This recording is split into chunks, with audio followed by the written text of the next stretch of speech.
हर हर महादेव भक्तों। मैं हूँ श्रवण कुमार और स्वागत करता हूँ मैं आप लोगों का इट्स श्रवण कुमार चैनल पे। तो आप जैसा जानते हैं कि सावन का महीना शुरू हो चुका है, जो 11 जुलाई को ही शुरू हो चुका था। तो आज मैं खास आप लोगों के लिए लाया हूँ सोमवार व्रत कथा, वो भी सावन की। तो ज़्यादा देर ना करते हुए हम इस कथा को आरंभ करते हैं।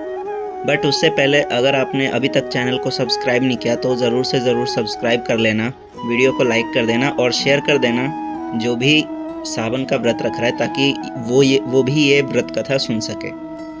तो आइए बढ़ते हैं कथा में। अगर आपकी कोई भी मन्नत पूरी ना हो रही हो, या फिर तमाम प्रयासों के बावजूद आपको करियर में सफलता ना मिल रही हो, या व्यक्तिगत जीवन में परेशानी चल रही हो, मसलन कोई भी दिक्कत हो, तो परेशान होने के बजाय अब की सावन सोमवार का व्रत करके यहाँ बताई गई व्रत कथा का पाठ करें।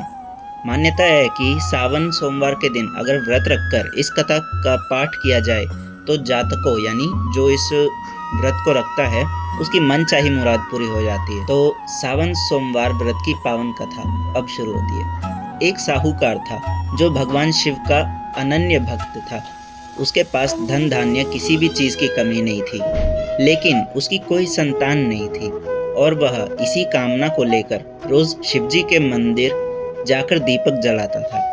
उसके इस भक्ति भाव को देखकर एक दिन माता पार्वती ने शिवजी से कहा कि प्रभु, यह साहूकार आपका अनन्य भक्त है, आपको किसी बात का कष्ट है तो आपको उसे अवश्य दूर करना चाहिए। शिवजी बोले, हे पार्वती, इस साहूकार के पास पुत्र नहीं है, यह इसी से दुखी रहता है। माता पार्वती कहती हैं कि हे ईश्वर, कृपा करके इसे पुत्र का वरदान दे दीजिए। तब भोलेनाथ ने कहा कि हे पार्वती, साहूकार के भाग्य में पुत्र का योग नहीं है। ऐसे में अगर इसे पुत्र प्राप्ति का वरदान मिल भी गया तो वह केवल 12 वर्ष की आयु तक ही जीवित रहेगा। यह सुनने के बाद भी माता पार्वती ने कहा कि हे प्रभु, आपको इस साहूकार को पुत्र का वर देना ही होगा, अन्यथा भक्त क्यों आपकी सेवा पूजा करेंगे। माता के बार बार कहने से भोलेनाथ ने साहूकार को पुत्र का वरदान दिया, लेकिन यह भी कहा कि वह केवल 12 वर्ष तक ही जीवित रहेगा। साहूकार यह सारी बातें सुन रहा था, इसलिए उसे न तो खुशी हुई और न ही दुख। वह पहले की तरह ही भोलेनाथ की पूजा अर्चना करता रहा। उधर सेठानी गर्भवती हुई और 9वें महीने उसे सुंदर से बालक की प्राप्ति हुई। परिवार में खूब हर्षोल्लास मनाया गया, लेकिन साहूकार पहले ही की तरह रहा और उसने बालक की 12 वर्ष की आयु का जिक्र किसी से भी नहीं किया। जब बालक 11 वर्ष की आयु हो गई तो एक दिन साहूकार की सेठानी ने बालक के विवाह के लिए कहा। तो साहूकार ने कहा कि वह अभी बालक को पढ़ने के लिए काशी भेजेगा। इसके बाद उसने बालक के मामा जी को बुलाया और कहा कि इसे काशी पढ़ने के लिए ले जाओ और रास्ते में जिस भी स्थान पर रुकना वहां यज्ञ करते और ब्राह्मणों को भोज कराते हुए आगे बढ़ना। उन्होंने भी इसी तरह करते हुए जा रहे थे कि रास्ते में एक राजकुमारी का विवाह था। जिससे उसका विवाह होना था वह एक आंख से काना था।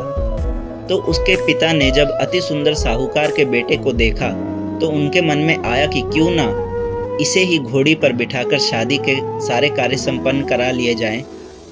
तो उन्होंने मामा से बात की और कहा कि इसके बदले में वह अथाह धन देंगे, तो वह भी राजी हो गए। इसके बाद साहूकार का बेटा विवाह की बेदी पर बैठा और जब विवाह कार्य संपन्न हो गए तो जाने से पहले उसने राजकुमारी की चुनरी के पल्ले पर लिखा कि तेरा विवाह तो मेरे साथ हुआ, लेकिन जिस राजकुमार के साथ भेजेंगे वह तो एक आंख का काना है। इसके बाद वह अपने मामा के साथ काशी के लिए चला गया। उधर जब राजकुमार ने अपनी चुनरी पर यह लिखा हुआ पाया तो उसने राजकुमार के साथ जाने से मना कर दिया। तो राजा ने भी अपनी पुत्री को बारात के साथ विदा नहीं किया। बारात वापस लौट गई। उधर मामा और भांजे काशी पहुंच गए थे। एक दिन जब मामा ने यज्ञ रचा रखा था और भांजा बहुत देर तक बाहर नहीं आया तो मामा ने अंदर जाकर देखा तो भांजे के प्राण निकल चुके थे। वह बहुत परेशान हुए, लेकिन सोचा कि अभी रोना पीटना मचाया तो ब्राह्मण चले जाएंगे और यज्ञ का कार्य अधूरा रह जाएगा। जब यह संपन्न हुआ तो मामा ने रोना पीटना शुरू किया उसी समय शिव पार्वती उधर से जा रहे थे तो माता पार्वती ने शिवजी से पूछा कि हे प्रभु, ये कौन रो रहा है। तभी उन्हें पता चलता है कि यह तो भोलेनाथ के आशीर्वाद से जन्मा साहूकार का पुत्र है। तब माता पार्वती कहती हैं कि हे स्वामी, इसे जीवित कर दें, अन्यथा रोते रोते इसके माता पिता के प्राण निकल जाएंगे। तब भोलेनाथ ने कहा कि हे पार्वती, इसकी आयु इतनी ही थी, सो वह भोग चुका। लेकिन माँ के बार बार आग्रह करने पर भोलेनाथ ने उसे जीवित कर दिया।